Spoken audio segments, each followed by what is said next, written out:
L'heure des experts sur Europe 1. Bonjour Vincent Hervouette pour l'International. Bonjour Dimitri. Et Nicolas Bouzou pour l'économie. Bonjour Nicolas. Bonjour Dimitri. Vous nous parlerez dans un instant de la remontée, le retour du risque social, illustré par la grève à la SNCF, mais pas que. On va voir ça avec vous dans un instant. Pour l'heure, direction Vincent, l'Argentine. C'est le suspense à Buenos Aires ce matin. Le pays doit rembourser d'ici demain un petit peu moins de 2 milliards de dollars au Fonds monétaire international.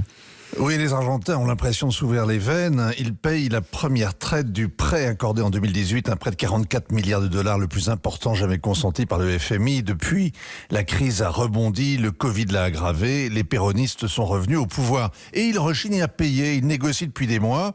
Finalement, il devrait être ce soir au rendez-vous, mais c'est la première traite d'une série de 3, la plus légère. L'an prochain, l'addition sera 10 fois plus lourde et l'année d'après encore un petit peu plus. Personne ne voit comment le pays pourrait éponger cette dette. Personne ne sait non plus comment imposer l'austérité à des Argentins de plus en plus pauvres.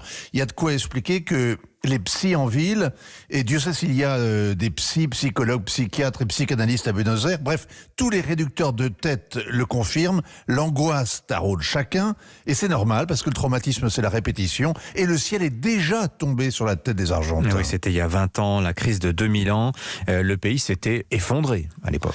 Tous les Argentins savent ce qu'ils faisaient le 19 décembre 2001, le reste du monde avait les yeux rivés sur la chute des talibans, mais à Buenos Aires, l'État tente de sauver les banques de la faillite en gelant tous les comptes, interdiction de tirer plus de 250 pesos par semaine, c'est condamner tout un peuple à la faim, à la rue, à la rage, parce que les dépôts en dollars seront remboursés un jour en pesos, c'est-à-dire que les économies de chacun partent en fumée. Les pillages commencent et quand le pouvoir décrète l'état d'urgence, eh bien c'est comme s'il vidait un jerrycan sur un brasero. La foule envahit la Plaza de Mayo, la police tire dans le tas, il y a 40 morts, le président s'enfuit en hélico, le tango s'accélère, 3 présidents en 2 semaines et le plus grand défaut de paiement de l'histoire, 100 milliards de dollars. Il n'y a plus d'argent en Argentine. Est-ce que c'est le scénario qui est en train de recommencer là, Vincent ?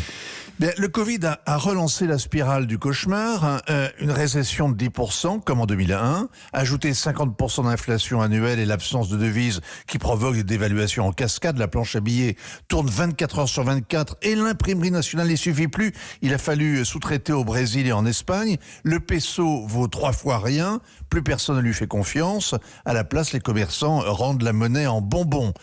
Il y a un siècle, l'Argentine était l'un des pays les plus riches du monde. Son produit intérieur brut était celui de l'Allemagne. Aujourd'hui, 40% de la population vit au-dessous du seuil de pauvreté. Il ne faut pas chercher à ce déclin les raisons habituelles. Il n'y a pas de catastrophe écologique, de guerre ethnique, de natalité galopante, de retard technologique, de djihadistes ou d'autres furieux en guerre contre la société. Il y a juste la malédiction d'une économie qui est coupée du monde et d'une classe politique qui se paye de mots.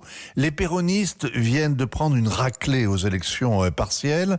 La droite s'imagine revenir au pouvoir par effet de balancier, sauf que le dégagisme pourrait bien propulser le candidat anti-système, un ultralibéral qui veut renverser la table. Dans tous les cas de figure, les Argentins n'ont pas fini de payer. Merci Vincent Hervouette, c'était votre signature, il est 7h16 sur